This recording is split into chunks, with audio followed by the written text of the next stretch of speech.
Bienvenue dans cette vidéo tutoriel où je vais vous présenter les outils ou les fonctionnalités avancées du tableur Excel pour pouvoir explorer les bases de données.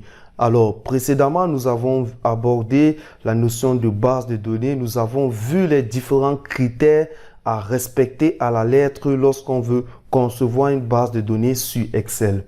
Alors, lorsqu'on a donc déjà collecté nos données sous forme d'une base dans un tableau Excel, on a des outils avancés que Excel a mis à notre disposition pour pouvoir très facilement explorer, analyser, synthétiser et contrôler nos données sur Excel. Donc, le premier outil que nous allons voir cette troisième semaine de formation Excel avancée est la fonctionnalité tri.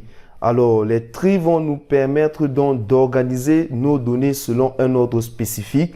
On pourra donc ranger les données numériques du plus grand au plus petit. Voilà, on pourra ranger les données textuelles de A à Z.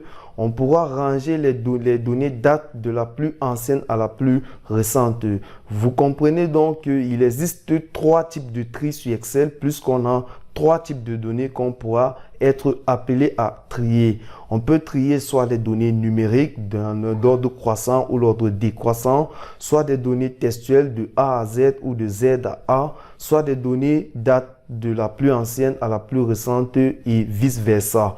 Donc, la fonctionnalité tri va nous permettre donc d'effectuer ce type de manipulation sur nos données, qui sont d'ailleurs très importants pour analyser des données dans une base Excel. Alors, nous allons voir dans les vidéos qui vont suivre les 5 manières d'effectuer un tri sur Excel. Il existe 5 techniques. Voilà, nous allons les présenter avec des cas pratiques très simples.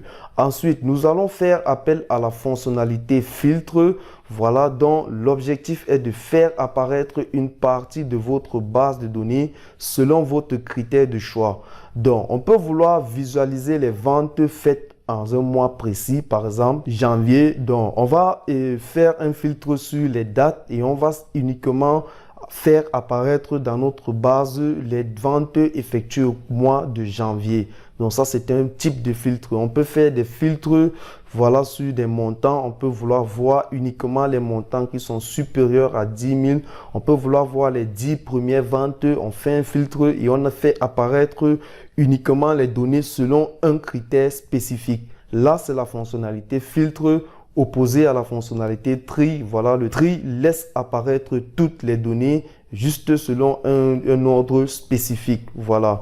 Ensuite, nous allons aborder dans un troisième temps cette semaine les tableaux croisés dynamiques. Voilà, qui est selon moi l'outil le plus puissant du tableur, vraiment redoutable. Lorsque vous allez apprendre à les manipuler, vous allez comprendre vraiment la puissance d'Excel en matière d'analyse et de synthèse de données.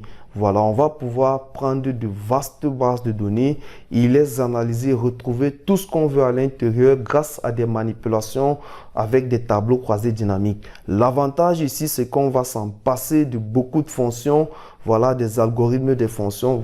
Une fois les données bien organisées selon les 7 critères que nous avons vus dans la vidéo précédente sur Excel et les systèmes de gestion de base de données.